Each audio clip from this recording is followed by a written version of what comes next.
பொள்ளாச்சியில ஒரு கிராமத்துல இருக்கிறாங்க கலை. அவங்களுக்கு வர வரன்கள் எல்லாம் அவங்க அம்மா ஏதோ ஒரு காரணம் சொல்லி சொல்லி தட்டி கழிச்சுட்டே இருப்பாங்க. ஒரு நாளைக்கு அவங்க அப்பா இறந்ததுக்கு அப்புறமா வேற வழி இல்லாம யாரோ ஒருத்தருக்கு அவங்க வந்து கல்யாணம் பண்ணி வச்சுருவாங்க. இதுக்கப்புறம் கோயம்புத்தூர்ல 2வதாக நேத்ரா இவங்களுக்கு கல்யாணம் ஆகி அவங்க ஹஸ்பண்ட் வந்து குழந்தை பெத்துக்க தகுதி இல்லாதவங்க அப்படின்னு சொல்லிட்டு அவங்க கோர்ட்ல டைவர்ஸ் கேஸ் போட்டிருப்பாங்க. இவங்க முடியாதுன்னு சொல்லுவாங்க முதல்ல. வக்கீல் வந்து ஒருத்தர் இவருக்கு ஹெல்ப் பண்ணுவாங்க. குழந்தை பெத்துக்க தகுதி இருக்கு. இது பொய் கேஸ்ன்னு தெரிஞ்சதுக்கு அப்புறமா ஓகேன்னு இவங்க டைவர்ஸ் கொடுத்துடுறாங்க.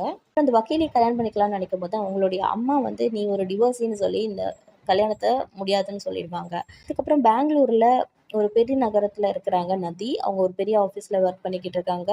கல்யாணத்துல சுத்தமா வந்து நம்பிக்கை கிடையாது. லிவிங் டுகெதர்ன்னு சொல்றாங்க. அவங்களுடைய பார்ட்னர் அவங்கள கல்யாணம் பண்ண சொல்லி வற்புறுத்துறாங்க.